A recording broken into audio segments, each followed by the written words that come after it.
So friends, ఈ particular trend Sensex దాదాపు 300 పాయింట్లు ఒక్కసారిగా పెరగడం అయితే జరిగిందండి. దీనికి గల మెయిన్ రీజన్ ఏంటంటే మనం చూసుకుంటే కనుక యుఎస్ నుంచి సిపిఐ డేటా అంటే consumer price index inflation data అయితే వచ్చిందనమాట. అది వచ్చేసరికి జూలైలో కొంచెం స్టేబుల్గా ఉండడానికి అయితే ట్రై చేస్తుంది. కానీ ఇండియన్ తాలూకా సిపిఐ ఇన్ఫ్లేషన్ డేటా ఏదైతే ఉంటుందో అది లోయెస్ట్ ఇన్ 8 years అనమాట. అంటే లాస్ట్ 8 yearsలో ఇంత తక్కువ స్పెండింగ్ ఇండియాలో ఎవ్వరూ చేయలేదన్నమాట. అంటే మన ఇండియాలో ఉన్న ప్రజలందరూ లాస్ట్ 8 yearsతో కంపేర్ చేసుకుంటే ఈ ఇయరే, అందులోనూ ఈ పర్టికులర్ క్వార్టరే చాలా తక్కువ స్పెండింగ్ అయితే చేస్తున్నారు. సో దీనివల్ల లాస్ట్ 2-3 ట్రేడింగ్ సెషన్స్ మార్కెట్ కొద్దిగా డౌన్ఫాల్ అవ్వడం చూడొచ్చు. ఇప్పుడు ఎక్స్పెక్టేషన్స్ అనేవి పెరుగుతున్నాయి అనమాట. ఎందుకంటే సో యుఎస్ వచ్చేసరికి వాళ్ళు ఎక్స్పెక్ట్ చేసిన ఇన్ఫ్లేషన్ కన్నా ఇంకా వీక్గా వచ్చిందనమాట ఆ ఇన్ఫ్లేషన్ డేటా అనేది. సో దీనివల్ల యుఎస్ ఫెడ్ వచ్చేసరికి సో రెపో రేట్స్ ఏవైతే ఉంటాయో అవి వచ్చేసరికి వాళ్ళు కట్ చేసే అవకాశాలు సెప్టెంబర్లో కనిపిస్తున్నాయి అనమాట. సో దాన్ని ఈ పర్టికులర్ ట్రెండే మన మార్కెట్ ఇన్ఫ్లుయెన్స్ అయితే చేసింది. సో ప్రజెంట్ దీనివల్ల మనం కనుక అబ్జర్వ్ చేస్తే ఫ్యూచర్లో సో ఇది వచ్చేసరికి స్పెండింగ్ అనేది చాలా తక్కువ ఉందని చెప్తున్నాను కదా ఈ పర్టికులర్ జూలై క్వార్టర్లో. సో ప్రజెంట్ ఏం జరిగిద్ది అంటే ఇప్పటి నుంచి స్పెండింగ్ అనేది స్లోగా స్టార్ట్ అవుద్ది, బౌన్స్ బ్యాక్ అవుద్ది. సో స్పెండింగ్ అనేది మొదలు పెడితే కంపెనీ వచ్చేసరికి ప్రాఫిట్స్లోకి వెళ్తాయి. ఎందుకంటే వాళ్ళే కదా వస్తువులు అమ్మేది. మనం ఏదైనా స్పెండ్ చేస్తే కంపెనీలే కదా మనకి ఏదైనా వస్తువులు అమ్మేది. సో ఆబ్వియస్గా ఆ స్పెండింగ్ అనేది ఎక్కువ అవుతుంటే కంపెనీస్ క్వార్టర్ బేసిస్ మీద ఇక్కడి నుంచి రిజల్ట్స్ అనేది కొద్దిగా పాజిటివ్గా పోస్ట్ చేయడం స్టార్ట్ చేస్తూ ఉంటాయి, ప్రాఫిట్స్ ఎక్కువ పోస్ట్ చేస్తూ ఉంటాయి. సో ఆబ్వియస్గా షేర్ ప్రైజ్లు అనేవి పెరుగుతూ ఉంటాయి అన్నమాట. సో ప్రెజెంట్ ఇక్కడ ఉన్న ఈరోజు మార్కెట్కి ఇంత బాగా సెంటిమెంట్ పాజిటివ్గా ఉండడానికి గల మెయిన్ రీజన్ ఏంటంటే వెనకాల జరుగుతున్న బ్యాక్గ్రౌండ్ ప్రాసెస్ అది. సో ప్రెజెంట్ ఇప్పుడు ఇలాంటి టైంలో ఈజ్మై ట్రిప్ షేర్ కుప్పకూలిపోతుంది. దీనికి గల మెయిన్ రీజన్స్ ఏంటి? ఈజ్మై ట్రిప్ గురించి మన సబ్స్క్రైబర్స్ అడుగుతున్నారు. సో ఈజ్మై ట్రిప్ గురించి వీడియోలో నేను మీతో మాట్లాడతాను. సుజలాన్కి ఏమైంది? సుజలాన్ ఈరోజు కుప్పకూలిపోయింది. సుజలాన్ పరిస్థితి ఏంటి? ఫ్యూచర్ ఏంటి? హిమాంశు మోడీ సుజలాన్ తాలూకా సిఎఫ్ఓ సో రిజైన్ చేసి పెట్టి వెళ్ళిపోతున్నారు. సో ఇప్పుడు దాని ప్రభావం వల్ల మనం చూసుకుంటే సుజలాన్ పడిపోతుంది. సో సుజలాన్ తాలూకా ఫ్యూచర్ ప్రాస్పెక్ట్స్ ఏంటి? ఇప్పుడు కరెంట్ మార్కెట్ లెవెల్స్లో మనం సుజలాన్ ఎలా చూడాలనే టాపిక్ గురించి వీడియోలో మాట్లాడతాను. వొడాఫోన్ ఐడియా గురించి మాట్లాడాలి. జేఎం ఫైనాన్షియల్ గురించి ఇంపార్టెంట్ అప్డేట్ వచ్చింది. ఎన్ఎండిసి స్టీల్ ఎందుకు పెరుగుతుంది దీని గురించి మాట్లాడాలి. ఓలా గురించి మాట్లాడాలి. సగిలిటీ ఇండియా గురించి మాట్లాడాలి. సో ఓవరాల్గా తమిళలో ఉన్న ప్రతి ఒక్క కంపెనీ గురించి ఈ వీడియోలో నేను మీతో చాలా క్లియర్గా డిస్కస్ అయితే చేస్తాను. ఒక్కొక్క కంపెనీ గురించి చెప్పేటప్పుడు ప్రజెంట్ ఇప్పుడు కరెంట్ మార్కెట్ లెవెల్స్లో ఈ పర్టికులర్ కంపెనీ ముందుకు వెళ్ళాలంటే ఏం చేయాలి, ముందుకు వెళ్తుందా వెళ్ళదా, వెళ్ళే ఛాన్సెస్ ఉన్నాయా? సో ఈ పర్టికులర్ కంపెనీ గురించి క్లియర్గా విశ్లేషించే ప్రయత్నం అయితే చేద్దాం. సో ముందుగా నేనండి మీ తెలుగు స్టాక్ మార్కెట్ హంటర్ని. మన దగ్గర అయితే టెలిగ్రామ్ ఛానల్ అయితే ఉందండి. దాంట్లో మనం ఫ్రీ అంటే టిప్స్ కూడా ఇస్తున్నాం. మీరు ఎవరికైనా ఇంట్రాడే ట్రేడింగ్ రాకపోయినా ఇంట్రాడే ట్రేడింగ్ నేర్చుకుంది ఇంట్రెస్ట్ ఉన్నా సరే మన ఫ్రీ టెలిగ్రామ్ ఛానల్ అయితే జాయిన్ అవ్వచ్చు. So for free intraday tips and calls please join Telegram channel link కింద డిస్క్రిప్షన్లో పిన్ కమెంట్లు అయితే ఇస్తున్నాను. ఆల్మోస్ట్ 60,000 సబ్స్క్రైబర్స్ డైలీ మన free intraday calls and tips అయితే పొందుతున్నారు మన ఫ్రీ టెలిగ్రామ్ ఛానల్కి అయితే జాయిన్ అవుతాయి. సో మీరు కూడా ఫ్రీగా ఇంట్రాడే టిప్స్ అండ్ కాల్స్ పొందాలనుకుంటున్నట్లయితే మన ఫ్రీ టెలిగ్రామ్ ఛానల్కి మీరు కూడా జాయిన్ అవ్వచ్చు. మన సబ్స్క్రైబర్స్ లాగా మీరు కూడా ఫ్రీగా ఇంట్రాడే ట్రేడింగ్ అయితే నేర్చుకోవచ్చు. టెలిగ్రామ్ ఛానల్ తాలూకు లింక్ కింద డిస్క్రిప్షన్లో పిన్ కామెంట్లో అయితే ఇస్తాను కదా. దయచేసి మన టెలిగ్రామ్ ఛానల్కి ఎవరైనా సరే జాయిన్ అవ్వాలనుకుంటున్నట్లయితే కింద డిస్క్రిప్షన్లో పిన్ కామెంట్లో ఉన్న టెలిగ్రామ్ లింక్ మాత్రం క్లిక్ చేసి జాయిన్ అవుతామండి. సో దట్ మీరు వచ్చేసరికి మిగతా ఏ ఫేక్ టెలిగ్రామ్ ఛానల్స్లో జాయిన్ అయితే అవ్వకుండా ఉంటారనమాట. ఫస్ట్ ఆఫ్ ఆల్ ఈ వీడియోలో నేను మీకు చెప్పాలనుకుంటుంది ఈజ్మై ట్రిప్ గురించే. ఈజ్మై ట్రిప్ ఎంత ఇదిగా పడిపోవడానికి గల మెయిన్ రీజన్స్ ఏంటి అంటే పిటి ఈ కంపెనీ తాలూకా CEO ఒక చిన్న తప్పిదం చేశాడనమాట. ఏం చేశాడయ్యా అంటే కంపెనీస్ని ఎక్వైర్ చేసుకుంటున్నాడు. కంపెనీస్ని ఎక్వైర్ చేసుకుంటుంటే ఏం జరిగిద్ది? డబ్బులు కావాలి. ఏదైనా కంపెనీని ఎక్వైర్ చేసుకోవాలి అంటే డబ్బులే కావాలి. సో ఇతను ఏం చేశాడంటే ప్రమోటర్ తాలూకా హోల్డింగ్ ఏదైతే ఉంటుందో ఆ హోల్డింగ్ మొత్తాన్ని ఫస్ట్ ఆఫ్ ఆల్ డంప్ చేసి పడేశాడు. అంటే ప్రమోటర్ దగ్గర అప్పుడు 2022 ఆ టైంలో 75% షేర్స్ ఉండేవి కదా, అవి మొత్తాన్ని తీసుకెళ్ళి పబ్లిక్కి డంప్ చేశాడు అనమాట. సో ఇక్కడ మీరు చూసుకున్నట్లయితే ఒకసారి సెప్టెంబర్ 2022లో చూడండి ఆ షేర్ హోల్డింగ్ ప్యాటర్న్ ఎలా ఉందో. అప్పుడు ఎఫ్ఐఎస్ దగ్గర 2% ఉండేది. సో డిఐఎస్ దగ్గర 2.5 ఉండేది. ఇప్పుడు దగ్గర ఎఫ్ఐఎస్ దగ్గర 2.5 ఉంది, డిఐఎస్ దగ్గర 2.5 ఉంది. మారింది ఎవరి దగ్గర? మారిందల్లా ప్రమోటర్ పబ్లిక్ దగ్గర. మొత్తం ప్రమోటర్ దగ్గర స్టేక్ తీసుకెళ్ళి పబ్లిక్కి డంప్ చేశాడు. సో ఎఫ్ఐఎస్ కొనుక్కోలేదు, డిఐఎస్ కొనుక్కోలేదు. సో ఇక్కడ ఏం జరిగిందంటే పబ్లిక్ దగ్గర ఎక్కువ షేర్స్ చలామణి అవ్వడం వల్ల ఆ షేర్కి వాల్యూ లేకుండా పోయిందనమాట మీరు గమనిస్తే. సో ప్రజెంట్ ఇప్పుడు ఇది మరి ఫ్యూచర్లో మారిద్దా? ఇక్కడి నుంచి ఈ కంపెనీలో మనం ఏమన్నా అసలు ఎదుగుదలను ఎక్స్పెక్ట్ చేయొచ్చా? చూస్తే 52-week లో ఉంది, ఆల్ టైమ్ లో ఉంది. సో ప్రజెంట్ ఇప్పుడు మనం ఏం చేద్దాం? ఇలాంటప్పుడు ఇన్వెస్టర్ల పరిస్థితి ఏందని అందరూ అడుగుతూ ఉంటారనమాట. వాళ్ళకి నేను చెప్పే సమాధానం ఏంటంటే ఇలాంటప్పుడు ఒకటి మనం ఇప్పుడు జాగ్రత్తగా ఉండాలా ఇక్కడి నుంచి అంటే ఎస్ జాగ్రత్తగానే ఉండాలి ఈ కంపెనీ ప్రకారంగా. ఎందుకంటే ఈ ప్రమోటర్ చేసిన తప్పు ఏంటంటే అట్లీస్ట్ ఒక 3-4 చిన్న చిన్న పుట్టగొడుగులు లాంటి కంపెనీస్ని ఎక్వైర్ చేసేసుకున్నాడు. అతని దగ్గర డబ్బులుండి ఎక్వైర్ చేసుకోలేదు. అతను ఏం చేశాడంటే ప్రమోటర్ స్టేక్ పదే అమ్మి ఆ క్యాష్ని తీసుకెళ్ళి సో కొత్త కంపెనీని ఎక్వైర్ చేసుకుంటున్నాడు అనమాట. సో దీనివల్ల ఏం జరుగుతుందంటే ఫస్ట్ ఆఫ్ ఆల్ ఈ కంపెనీలో డబ్బు ఏదైతే ఉంటుందో ఆ డబ్బు అంతా బయటకు వెళ్ళిపోతూ ఉంటుంది. అండ్ ప్రమోటర్ దగ్గర ఎక్కువ స్టేక్ లేదు, ఈ ప్రమోటర్ దగ్గర అన్ని షేర్స్ ఉంటున్నాయి కాబట్టి షేర్ వాల్యూ అనేది పడిపోతుంది. అంతే కదండి, సప్లై అండ్ డిమాండ్ రూల్. మార్కెట్లో ఒకవేళ సప్లై ఎక్కువైపోతే ఆబ్వియస్గా డిమాండ్ తగ్గిపోతుంది కాబట్టి ఆ షేర్కి డిమాండ్ అనేది తగ్గిపోయింది. సో ప్రజెంట్ ఈ షేర్ తాలూకు డిమాండ్ పడిపోవడానికి గల ఒక మెయిన్ రీజన్ ఇది. ఇంకొకటి క్వార్టర్లీ రిజల్ట్స్ ఒకసారి మనం చూసుకునే ప్రయత్నం చేద్దాం. సో ఒకసారి మీరు ఇంకా క్వార్టర్ బేసిస్ మీద రిజల్ట్స్ చూసుకుంటే మీకు అర్థమవుతుంది. సో ఒకసారి చూపించే ప్రయత్నం చేస్తాను. క్వార్టర్ బేసిస్ మీద చూసుకుంటే ఈ పర్టికులర్ క్వార్టర్లీ రిజల్ట్ ఇంకా మనకి బయటికి రాలేదు, కానీ మార్చ్ 2025 మార్చ్ 2024 ప్రకారంగా చూసుకుంటే కొద్దిగా రిజల్ట్లో కొద్దిగా పర్సంటేజ్ మనకు తగ్గింది. ప్రాఫిట్ కూడా తగ్గినట్టు కనిపిస్తుంది క్లియర్గా. నెట్ ప్రాఫిట్ కూడా మనం చూసుకున్నట్లయితే ఏదో కొద్దిగా పార్ట్ ఇంప్రూవ్మెంట్, కానీ ఇదంత గొప్ప ప్రాఫిట్ అయితే ఏం కాదు. సో ప్రజెంట్ ఇప్పుడు యాజ్ ఎన్ ఇన్వెస్టర్గా మన పరిస్థితి ఏంటి? మనం నమ్ముకున్న ఒక కంపెనీ పడిపోబోతుంది. సో ఇది తెలుసుకుంటున్నాం మనకు అర్థమవుతుంది. కానీ నేను అంటున్న విషయం ఏంటంటే ఒక్కసారి ఇయర్ ఆన్ ఇయర్ బేసిస్ మీద కూడా చూడండి, తప్పు లేదని చెప్తాను. నేను చెప్పేది ఏంటంటే 2020లో వీళ్ళకి 140 crores ప్రాఫిట్, 21లో 140, 22లో 250, 450, 600, 590, దగ్గరగా 590 వచ్చింది 2025లో కూడా. సో ఇప్పుడు మనం చూడాల్సిన విషయం ఏంటయ్యా అంటే నెక్స్ట్ ఇప్పుడు రాబోయే క్వార్టర్లీ రిజల్ట్ ఏదైతే ఉంటుందో ఆ క్వార్టర్లీ రిజల్ట్ని బేస్ చేసుకొని మనం మళ్ళీ ఇదే కంపెనీ 590 crores 600 crores రెవెన్యూ మళ్ళీ చేయగలుగుతుందా లేదా అనేది చూసుకోవాల్సి వస్తుంది అనమాట. అలా చూసుకుంటే మనకి మళ్ళీ అర్థమవుతూ ఉంటుంది అసలు ఏం జరుగుతుంది అనేది.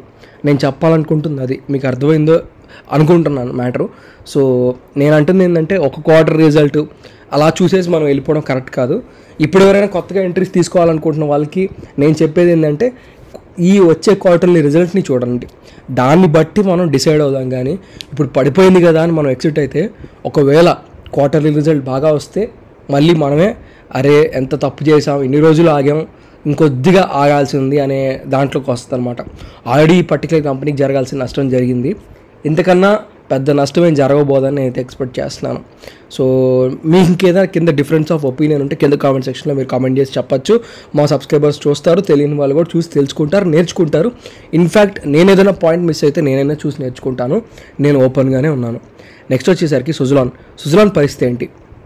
సో క్వార్టర్లీ రిజల్ట్స్ తర్వాత సుజలాన్ పరిస్థితి ఏంటి? ఈ క్వార్టర్లీ రిజల్ట్స్ని మనం చూసుకుంటే రిజల్ట్ ఆపరేటింగ్ ప్రాఫిట్ బాగా వచ్చింది, కానీ నెట్ ప్రాఫిట్ దెబ్బ ఎక్కడ కొట్టిందంటే ట్యాక్స్ వల్ల, అది తప్ప మిగతాదంతా బాగుంది. సో ఇప్పుడు మనం చూసుకుంటే మోతీలాల్ ఒస్వాల్ వాళ్ళు ఫస్ట్ నుంచి సుజలాన్ ఎవరైతే బ్యాక్ చేస్తున్నారో వాళ్ళు వచ్చేసరికి ఈ షార్ట్ టర్మ్ని CEO హిమాంశు మోడీ రెసిగ్నేషన్ని ఒక షార్ట్ టర్మ్ నెగిటివ్ ఆస్పెక్ట్గా పరిగణించారు. సో ఇది నెగిటివ్ ఆస్పెక్టే, ఎందుకంటే కంపెనీని లాస్ట్లో ఉన్న కంపెనీని ప్రాఫిట్లోకి రావడానికి జేపీ చల్సాని CEO ఎంత కృషి అయితే చేశారో ఆయనలాగానే ఎంతో కొంత ఈయన కూడా ఎఫర్ట్ అయితే పెట్టాడనమాట హిమాంశు మోడీ గారు. సో ప్రజెంట్ ఇప్పుడు ఇక్కడ మనం చూసుకున్నట్లయితే ఈ డెలివరీస్ ఇష్యూ మనం చూసుకోవచ్చు. ఎందుకంటే ప్రజెంట్ సంవత్సరానికి అట్లీస్ట్ 1 GW ఇన్ఫ్లో ఆర్డర్స్ వచ్చేసరికి వీళ్ళకి వస్తున్నాయి, అవి కూడా వీళ్ళు ఎగ్జిక్యూట్ చేస్తూ ఉండాలి. సో ఈ కొత్త డెలివరీస్ కాస్త పెద్దవి అవుతున్నాయి అనమాట. అంటే సుజలాన్కి వచ్చే డెలివరీస్ ఏవైతే ఉంటాయో, ఆర్డర్స్ ఏవైతే ఉంటాయో అవి కొద్దిగా సైజులు పెద్దగా మారుతున్నాయి. సో అంత హ్యూజ్ ఆర్డర్స్ని సుజలాన్ కనుక మేనేజ్ చేసుకోలేకపోతే నెగిటివ్ సుజలాన్కే పేరు పోగొట్టుకునేది సుజలానే. సో అది ఎలా సుజలాన్ మేనేజ్ చేసుకుంటుంది అనేది ఒక పెద్ద కన్సర్న్గా మారింది. దాని తర్వాత ప్రజెంట్ ఇప్పుడు ఒక పెద్ద గుడ్ న్యూస్ అయితే వచ్చింది. టాటా పవర్ నుంచి ఏ పాసిబుల్ 700 MW డీల్ రాబోతుందన్నమాట. మీకు అర్థమవుతుందో లేదో. సో లైక్ 700 MW డీల్ అంటే దాదాపు ఒక 6 7s సో మీరు చూసుకోవచ్చు 6 ఏళ్ళు ఎంత. సో 6 7s 42, 4200 అంటే 4200 కోట్ల పెద్ద డీల్ ఒకటి సుజలాన్కి దక్కబోతుంది. సో ఈ ఆర్డర్ ఎలా ఉండబోతుంది, ఎప్పుడు వస్తుంది అనేది ఇంకా తెలియదు. రావచ్చు, వచ్చే ఛాన్సెస్ అయితే సుజలాన్కి ఉన్నాయి. ఇది కూడా వాళ్ళు చెప్పారు. ఇది చెప్పినా కూడా ఇవాళ కంపెనీ పడుతుంది అంటే ఇవాళ సో బేసికల్గా అందరు రిజల్ట్స్ని మాత్రమే చూస్తున్నారు, చూసిన వాళ్ళు సగం చూస్తున్నారు, పూర్తిగా చదివి అర్థం చేసుకోవట్లేదు రిజల్ట్స్ని. రిజల్ట్స్ ఎందుకు తగ్గింది, ప్రాఫిట్ ఎందుకు తగ్గింది, ప్రాఫిట్ తగ్గడానికి గల మెయిన్ రీజన్ ఏంటో ఎవరు తెలుసుకోలేకపోతున్నారు. అంతా ట్యాక్స్ వల్ల వచ్చిందనమాట. సో ఆలోచించండి, అర్థం చేసుకోండి. ఇది తప్ప నాకైతే సుజలాన్ అంతా పాజిటివ్గానే కనిపిస్తుంది. మీకు ఇంకేదైనా నెగిటివ్ ఆస్పెక్ట్ కనిపిస్తే కింద కామెంట్ సెక్షన్లో కామెంట్ చేయొచ్చు. Next Vodafone idea. సో ఇంకా క్వార్టర్లీ రిజల్ట్ కాలేదు. ఈ క్వార్టర్లీ రిజల్ట్ కనుక కాస్త ఎప్పుడు బ్యాడ్గానే వస్తుంది, ఇంకాస్త బ్యాడ్గా వస్తే మాత్రం మనం చెప్పలేం. ఇంకా ఈ పర్టికులర్ కంపెనీ కుప్పకూలే అవకాశాలు కూడా ఉంటాయి. జాగ్రత్తగా ఉండండి. సో ఆగస్ట్ 14th గుర్తుపెట్టుకోండి రిజల్ట్ డేట్. ఇంకొకటి ఆగస్ట్ 15th కూడా గుర్తుపెట్టుకోండి. ఆగస్ట్ 15th మనకి ట్రంప్ రష్యాకి ఇంకా యుక్రెయిన్కి సెటిల్మెంట్ చేశాడా లేదా అని కూడా తెలిసిద్ది. సో ఆగస్ట్ 15th కూడా గుర్తుపెట్టుకోండి. అది కూడా మనకి ఇంపార్టెంట్ డేటే. అది ఎలాగో ఇంపార్టెంట్ డేట్, బట్ ఇది ఈ సంవత్సరం మనకి మళ్ళీ ఇంకాస్త ఇంపార్టెంట్ డేట్గా మారబోతుందని చెప్తున్నాను. సో జేఎం ఫైనాన్షియల్ వచ్చేసరికి 2.1% of the stake in JMF house loan సంబంధించిన కంపెనీకి బజాజ్ అలియన్స్ లైఫ్ వాళ్ళకి అమ్మబోతున్నారు అనమాట. సో ఇది వచ్చేసరికి పాజిటివ్ న్యూస్ అనేది ఎక్స్పెక్ట్ చేయొచ్చు. వాళ్ళ దగ్గర కాస్త క్యాష్ వచ్చింది దీనివల్ల. సో దీనివల్ల మనం చూసుకున్నట్లయితే కంపెనీ కాస్త రైజ్ అవుతూ ఉంది. షేర్ హోల్డింగ్ ప్యాటర్న్ కొద్దిగా బాగుంది. మనం చూసుకున్నట్లయితే ఎఫ్ఐఎస్ దగ్గర 18%, డిఐఎస్ దగ్గర ఒక 6% ఉంది. సో పబ్లిక్ దగ్గర 19% షేర్స్ మాత్రమే ఉన్నాయి. ఇంట్రెస్ట్ ఉన్న వాళ్ళకి లైక్ నేను మీకు చెప్పాలనుకుంటుంది ఏంటంటే క్వార్టర్లీ రిజల్ట్స్ వీళ్ళు చాలా చక్కగా కనిపించినాయి నాకు. ఎందుకంటే మీరు కనుక లాస్ట్ క్వార్టర్ చూసుకుంటే 2024లో చూసుకుంటే 1,077 కోట్లు, ఇప్పుడు 1,111 crores. నెట్ ప్రాఫిట్ అప్పుడు 187 crores ఉంటే ఇప్పుడు 450 crores పైనే ఉంది. ఈపీఎస్ అప్పుడు 1.7 రూపీస్ ఉంటే ఇప్పుడు 4.7 రూపీస్గా మారింది. సో కాస్త పాజిటివ్గా ఉందని చెప్తున్నాను. సో నెక్స్ట్ వచ్చేసరికి ఎన్ఎండిసి వీళ్ళ చరిత్రలో కాస్త మంచి క్వార్టర్ రిజల్ట్ని వదిలారు. అందుకనే ప్రజెంట్ ఇప్పుడు ఈరోజు ఎన్ఎండిసి స్టీల్ మరీ భూమి మీద ఉంది. సో మరి భూమిలో బ్లాస్ట్ అవుతుంది సరిగ్గా చెప్పాలంటే. సో ఇలాంటప్పుడు ఎన్ఎండిసిని ఏం చేయాలంటే మ్యూచువల్ ఫండ్స్ పెద్దగా ఎవరైనా పెట్టుకోలేదు. వీళ్ళ దగ్గర ఎల్ఐసి వాళ్ళే దాదాపు ఎన్ఎండిసిలో ఒక 14% స్టేక్ని కొనుక్కున్నారు.